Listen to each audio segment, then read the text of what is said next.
O conteúdo de hoje é um conteúdo vindo de uma solicitação de vocês. Eu muitas vezes fico elaborando os nossos conteúdos aqui, mas esse surgiu organicamente das solicitações da internet aí dos nossos seguidores, que nós fizemos o conteúdo da premiação, tá aqui, muito merecida dele em Águas de Lindóia esse ano, 2025.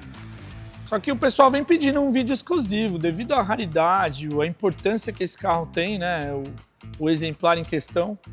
Então hoje eu trago um conteúdo diferente, que assim, os dados técnicos da restauração vocês acompanharam já muito do que eu contei lá em Águas de Lindóia.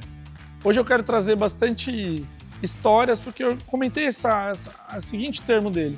Ele não era um carro desconhecido que foi encontrado num porão de um sítio, não. Ele era um carro que todo mundo assim do meio conhecia a existência dele.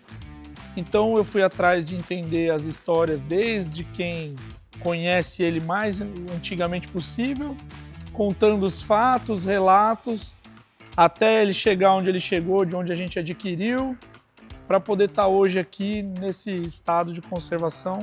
E tem várias histórias peculiares, algumas envolvem a gente, que são recentes, desde o início do restauro, duas em essencial. Então vou pontuar para vocês, vamos curtir um pouco sobre as histórias da vida desse RT71 verde tropical, um de 3 sobreviventes atualmente conhecidos no Brasil. Vamos nele. Bom, vou abrir aqui, gente, por 2 motivos. Uma, porque é bonito demais. Vamos lá. E aí dá para entender, né, o porquê que deu todo aquele alvoroço, né, em Lindóia, por fora a qualidade no geral de tudo, né? Mas hoje eu falei que eu vou contar histórias, não vou ficar aqui embelezando. Então, eu abri mais para poder ligar a chave geral aqui, ó, pra gente poder dar uma volta. O que vocês acham de a gente andar com esse carro? Então vou colocar ele na rua. Eu mesmo nunca dirigi ele ainda. É algo que eu preservei para o momento que ele estivesse pronto. Eu tinha falado, esse carro só quero andar com ele pronto. Os meninos já fizeram alguns testes, quando fazem alinhamento, sai do escapamento, algumas coisas de rodagem. Eu mesmo nunca sentei ali para me dar o luxo de dar essa volta. E hoje eu vou matar essa lombriga. Bora comigo para o asfalto aí.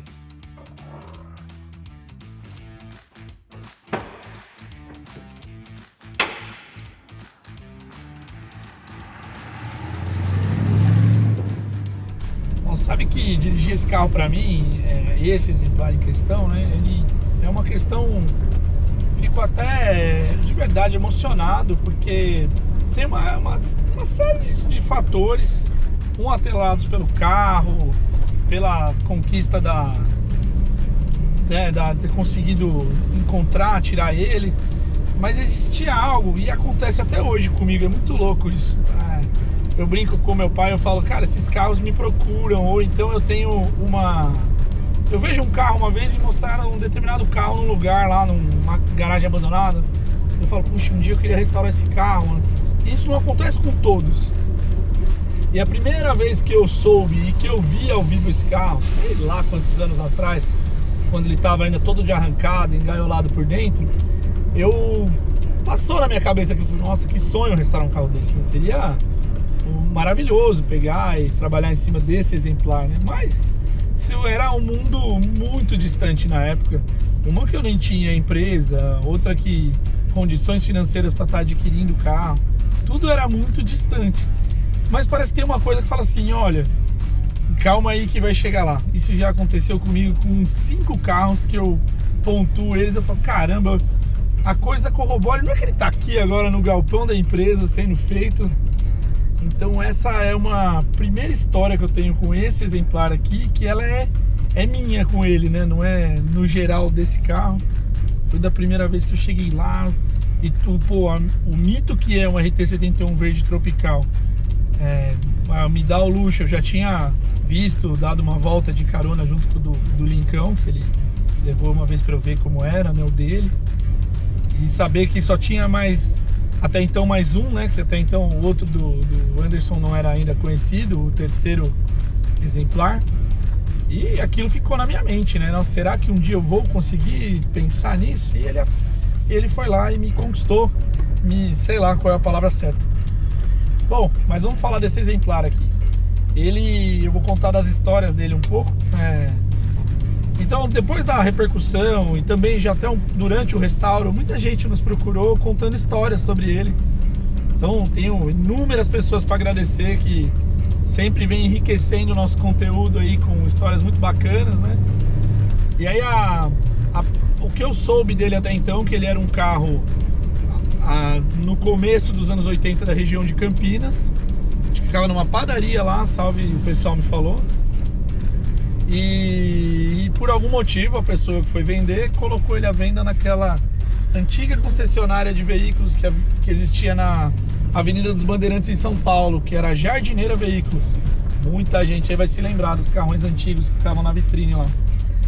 E a Jardineira vendeu esse carro por uma pessoa que era uma pessoa extremamente jovem.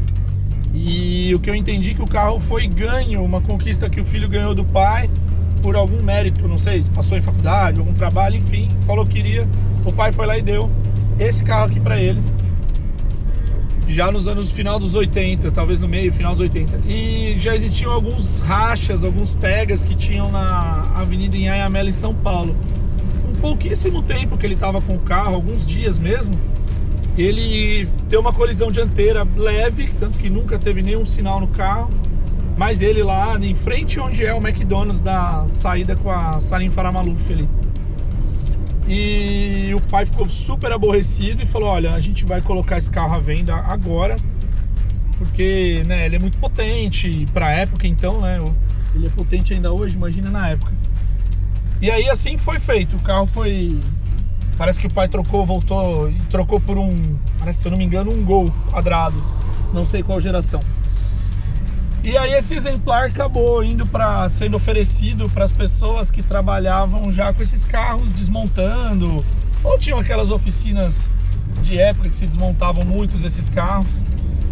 E ele acabou ficando com esse rapaz, ele falou: não, daqui eu fico, mas era só mais um, esse carro não tinha valor nenhum, RT71.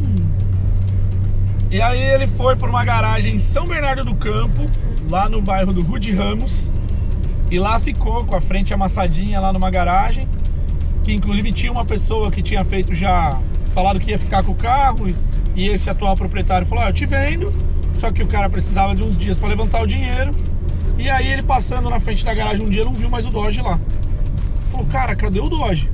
Ligou pro cara, o cara falou: chegou um cara, pagou, vendi.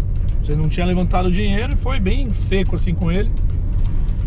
E aí esse carro parou na mão do Fernando, que foi o dono que ficou com ele agora durante esses muitos anos aí, praticamente, salvo me engano, desde 89 ou 90 até 2 anos atrás aí que a gente adquiriu o carro.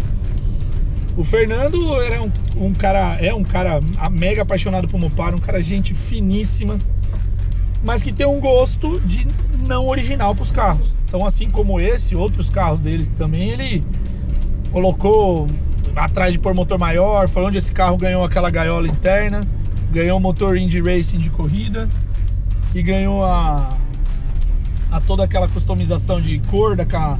Esse carro estava pintado de verde Kawasaki, porque uma das pessoas que tentou arrumar ele aí depois da batida tinha uma moto Kawasaki, aquela Ninja verde, e pintou do mesmo verde Kawasaki da moto para fazer o casal. Não sei qual das pessoas após batida aí, não foi o Fernando, já pegou daquela cor. Aí esse carro, bom, enfim, ficou por longos anos guardado em Jundiaí nessa coleção. O Fernando tinha mais alguns carros. E aqui, aí ele era super conhecido. O Fernando, nós vamos colocar aqui pra vocês, tem foto dele. Ele apresentou esse carro, acho que em 2004, 2005, em Águas de Lindóia, ainda com capozão, com scoop preto. E aí ele foi graduando as performances dele até chegar onde ficou, que ele ficou seguramente, que ele, desde quando eu conheço ele, mais de 15 anos, se saiu do lugar foi para fazer alguma movimentação só ali na interna da casa, até a gente adquirir. Bom, vai ficar extenso, mas vamos lá, são histórias. Aí já são as histórias que entram a som em 4 rodas e o Danilo no carro, né? Logo, quando surgiu a possibilidade que o Fernando falou: cara, você tem que comprar esse carro. E que ele falou: vocês restauram direitinho, eu quero ver esse carro, né, numa mão certa. Agradeci demais. E assim a gente partiu para uma negociação. Só que existia um problema muito sério. O Fernando é um cara que foi morar fora do país, e e ele tinha a intenção de levar todos os carros da coleção dele pro atual local onde ele mora. E ele deu entrada em toda essa documentação para exportação dos carros dele, incluso esse, em 2019. E ele falou, ó, cara, só que eu dei entrada, então a gente precisa ver isso, em que pé que tá. Pode ser que já tenha ido embora. Aí eu puxei naquele aplicativo do Cinesp, e quando você colocava a placa, aparecia lá o Charger RT71 em Jundiaí, tal. Pô, legal, tava ativo o documento, né? Que se tivesse dado baixa, não encontraria mais. E uma fatalidade trouxe a salvação desse carro. A pessoa que ficou responsável de levar essa documentação era um despachante. Ele faleceu na Covid em 2020, entre 19 e 20, e ficou com essa documentação presa com ele. E isso quando nós conseguimos contatar o filho dele, que herdou aí toda a documentação e tocou em frente o despachante do pai. Eu consegui falar com ele junto com o Fernando, expliquei o que nós gostaríamos de salvar. Ele falou, não, a documentação não foi para frente. Então o processo se tornou mais tranquilo a partir daí, porque nós sabíamos que o carro estava salvo, né? Não tinha essa possibilidade dele ser exportado por conta da documentação naquele momento. E legal, aí a última história mais peculiar dele e foi a do motor, porque sempre tive notícia que o motor era o motor original do carro, e quando nos foi fornecido ali ele tinha um motor Indy Racing de corrida, que era um outro bloco grande. Eu fui atrás de conseguir o motor, peguei o motor lá na propriedade, mas os motores que tinham lá não coincidiam com a numeração de plaqueta do carro. Eu fiquei super preocupado na hora, embora isso até falo para muita gente que tem carro hoje que não é o tal do match number de plaqueta. Se você tem, ótimo. Se não tem, isso não desabona um carro. Mas de fato, o Fernando, conversei com ele, ele falou, cara, esse motor só pode estar comigo aqui nos Estados Unidos. Eu trouxe alguns motores de fora, fiz exportação de algumas coisas minhas, e tem um motor que virou uma mesa aqui, uma mesa de centro decorativa. E caras, o motor tava lá, nós tivemos que trazer esse motor e fazer a retífica dele e deixar ele perfeitamente no lugar como ele nasceu aí. Então são histórias muito malucas desse carro que corroboraram para esse resultado. Como dizem aí, são muitos elos nessa corrente para chegar nisso.